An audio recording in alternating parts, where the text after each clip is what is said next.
Cash book से related, अब वो क्लास 4 क्लास 5 वो एक अलग बात है। Cash book done. Cash book दो टाइप की होती है, एक सिंपल कैश बुक, एक पेटी कैश बुक। ये पेटी कैश बुक क्या होती है? पेटी कैश बुक, पेटी पेटी का मतलब क्या होता है? छोटा। पेटी इशू, छोटी मोटी बातें। पेटी एक्सपेंसेस, छोटे मोटे खर्चे। सर यहाँ पे छोटे मोटे खर्चे का क्या रेलेवेंस?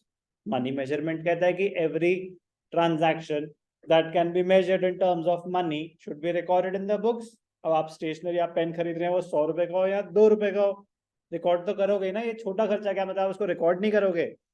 रिकॉर्डिंग की बात नहीं हो रही, रिकॉर्डिंग की बात नहीं हो रही। बात ये हो रही है कि अब जैसे फॉर एग्जांपल मैं पढ़ा रहा हूँ, क्लास चल रही है, चलो लेट अस अज्यूम कि मैं हूँ ऑथराइजर, हेड कैशियर, कि जो भी खर्चे होंगे मेरे अप्रूवल के बिना नहीं हो सकते। नॉर्मली बिजनेस में ऐसा होता है कि एक छोटा बिजनेस है, जो ओनर है वही ऑथराइज करेगा, उसके ऑथराइजेशन के बिना कोई खर्चा नहीं होगा। ठीक है, अब मैं क्लास ले रहा हूँ, वहां पे पेपर खत्म हो गया, टेस्ट होना है और पेपर खत्म हो गया।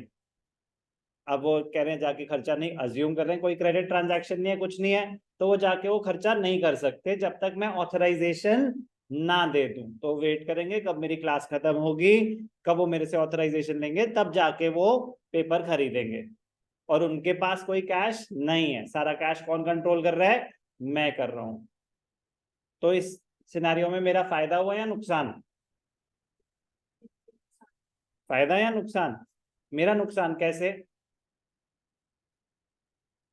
इस सिनेरियो में कि मैं पढ़ा रहा था और वो मेरे परमिशन के बिना वो खर्चा नहीं कर पाए, पेपर देना था, कुछ बच्चे आए हुए थे, पेपर खत्म था, पेपर खरीदने जाना था, वो मेरे अप्रूवल के बिना खर्चा नहीं कर सकते। तो मेरा कंट्रोल है प्रॉपर, मेरी परमिशन के बिना वो चीज नहीं हो पाई। तो इस सेटअप में मेरा फायदा हुआ या नुकसान? नुकसान हुआ है। कैसे नुकसान? कैसे नुकसान हुआ है? कैसे? वन वर्ड आंसर चाहिए।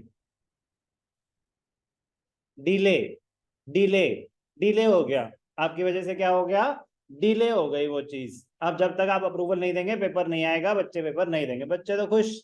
ठीक है ना, अरे सर को पढ़ाने तो डिस्टर्ब मत करो, बच्चों का एग्जाम है, इंपॉर्टेंट चैप्टर पेंडिंग है। तो नहीं, बट डिले हो गया, ये एक छोटा सा था। अब एक और हुआ, कोई गेस्ट आया हुआ है, इंपॉर्टेंट क्लाइंट आया हुआ है मेरा, और चाय पानी बेसिक, तो कह रहे हैं कि नहीं, जब तक अप्रूवल नहीं आएगा नहीं आएगी चाय, बैठो आप, कुछ नहीं मिलेगा आपको, कोक पेप्सी वेप्सी कुछ नहीं है, पानी पी लो जितना पीना है, तब तक वो खर्चा नहीं होगा। एक इंपॉर्टेंट कुरियर करना था, मैं यहाँ पे नहीं हूँ, मैं कहीं गया हुआ, इंपॉर्टेंट कुरियर करना था, कुरियर के चार्जेस के पैसे नहीं खर्चा क्योंकि मेरा अप्रूवल नहीं था।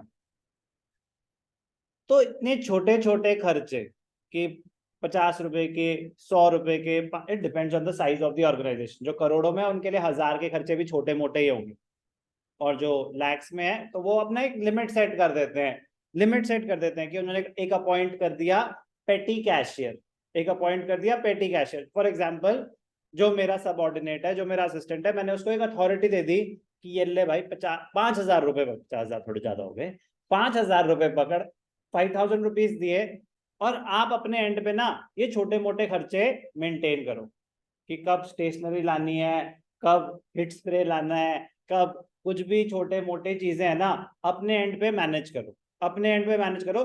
जब ये पैसे खत्म हो जाएंगे, जब ये पैसे खत्म हो जाएंगे, तो मुझे हिसाब सबमिट करना, और फिर मैं आपको फिर से पैसे दे दूंगा। तो एक अथॉरिटी मिल गई उसको, और अननेसेसरी डिलेज बच गए। हेरा फेरी होगी भी तो कितने की होगी? मैक्सिमम 5000। तो वो आपको क्वांटम डिसाइड करना होता है कि कितने का आप रिस्क ले सकते हैं, क्योंकि वो एक रिस्क ले रहे हो आप, किसी और को ऑथराइजेशन दे रहे हो खर्चे करने की। बट लिमिट सेट कर दी ना आपने, मैक्सिमम ऑथराइजेशन दी ही कितनी, वो आपके ऑर्गेनाइजेशन के साइज पर डिपेंड करता है। किसी का पेटी कैश बैलेंस 5000 हो सकता है, किसी का 500 भी हो सकता है, किसी का 50,000 भी हो सकता है। It depends on the size of the organisation. But petty का मतलब छोटे मोटे खर्चे, छोटे मोटा, छोटा मोटा तो रिलेटिव टर्म होती है ना, इसीलिए depends on the size of the organisation. तो क्या कर, तो फिर जो मैंने अपने पेटी कैशियर को ऑथराइजेशन दी थी पैसों के साथ कि भाई साहब आप खर्चा करो और हिसाब मेंटेन करना, तो जो वो अपने एंड पे पेटी कैशियर हिसाब मेंटेन कर रहा है, उसको बोलते हैं पेटी कैश बुक। क्या बोलते हैं उसको? पेटी कैश बुक। दो ही टाइप के खर्चे होते, दो ही टाइप के ट्रांजैक्शंस। अगर ट्रांजैक्शंस को मैं कैटेगराइज करूं अकाउंटिंग पॉइंट ऑफ व्यू से बात करें तो दो ही टाइप की ट्रांजैक्शंस होंगी। Cash given by the head cashier, the main accountant, to the petty cashier. Cash given by the head cashier to the petty cashier. अभी खर्चा नहीं हो रहा, अभी बस पैसे दिए जा रहे हैं, तो इसकी जर्नल एंट्री होती है पेटी कैश टू कैश। अगर बैंक से विड्रॉ करके दे रहे हैं तो पेटी कैश टू बैंक, अगर कैश दे रहे हैं तो पेटी कैश टू कैश। सर हमें कैसे पता चलेगा कि बैंक से विड्रॉ? अरे ट्रांजैक्शन लिखोगे ना, Drew from bank, Drew for पेटी कैश। ड्रू, ड्रू का मतलब होता है विड्रॉ करे। एक होता है cash given to the petty cashier, तो बड़ी क्लियरली मेंशन है कि कैश दिया, तो वो बड़ी क्लियरली मेंशन होगा कि क्या हुआ। पॉइंट है कि पहली ट्रांजैक्शन होगी cash given to the petty cashier, तो उसकी एंट्री क्या होगी? Petty cash account debited to cash और बैंक। उसके बाद पेटी कैशियर की सरदर्दी है कि उनको पैसों को कैसे यूज कर रहा है।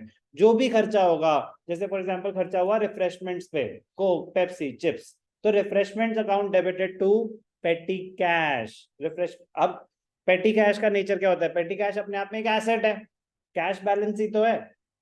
अब नॉर्मल सिनेरियो में बिजली का बिल पे करते हैं तो इलेक्ट्रिसिटी एक्सपेंसेस टू कैश, मेरा मेन कैश अफेक्ट हो रहा है। अब मैंने पेटी कैशियर को पेटी कैश दे रखा है, अब जो भी वो खर्चा करेगा मेन कैश में से करेगा या पेटी कैश में से? पेटी कैश में से। अब जो भी बैलेंस कम होगा वो पेटी कैश का कम होगा, तो refreshments account debited to petty cash, postage account debited to petty cash, conveyance account debited to petty cash. तो जो जो खर्चे होंगे टू पेटी कैश। जब उसके पैसे खत्म हो जाएंगे तो वो बोलेगा पैसे खत्म, फिर मैं उसको और पैसे दे दूंगा। अब इसमें दो तरीके के सिस्टम होंगे। एक होता है ये सिंपल पेटी कैश सिस्टम, जिसमें कि एक अमाउंट डिसाइड हो जाता है कि भाई साहब 5,000 रुपए मैं आपको दूंगा, जब ये खत्म हो जाएंगे तो हिसाब सबमिट कर देना और मेरे से और ले लेना।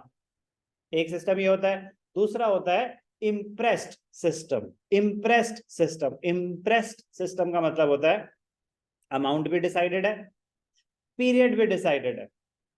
अब ध्यान से देखना, मैंने दिया 5,015 डेज, 5,015 डेज। उसमें सिंपल में दिक्कत क्या है? 1.5 महीने हो गए, हिसाब ही सबमिट नहीं हुआ। वो कह रहा अभी खत्म नहीं हुए।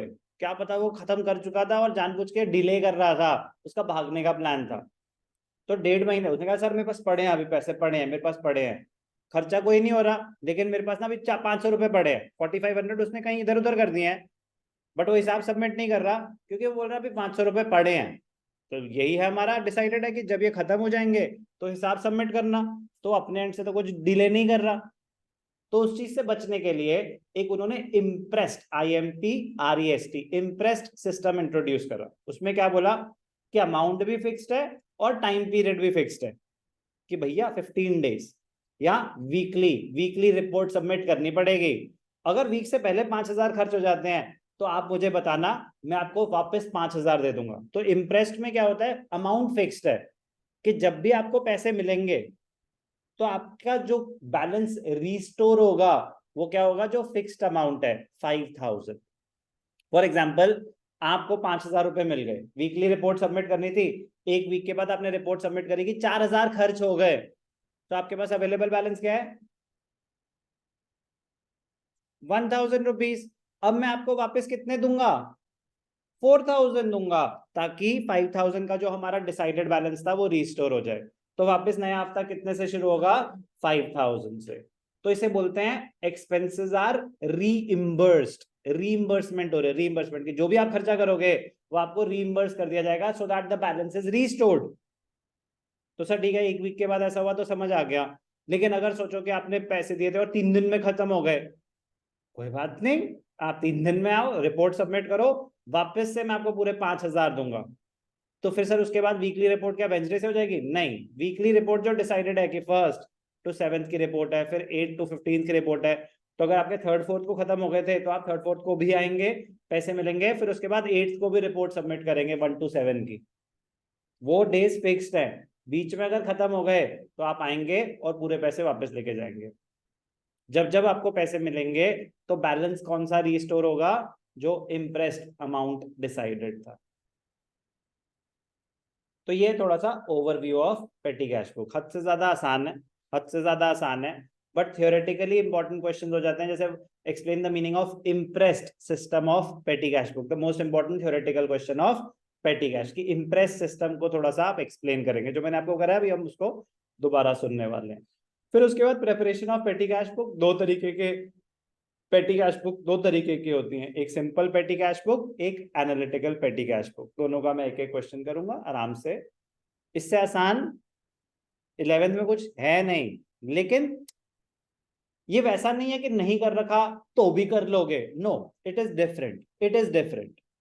बट ऐसा है कि दो क्वेश्चन सिंपल के कर लेना, दो क्वेश्चन एनालिटिकल के कर लेना बस, और कुछ भी पेटी कैश बुक में करने की जरूरत नहीं है। मीनिंग अंडरस्टैंड करना कि मतलब क्या होता है, पेटी कैश बुक बनती कब है, क्यों बनती है, क्या इसके एडवांटेजेस है।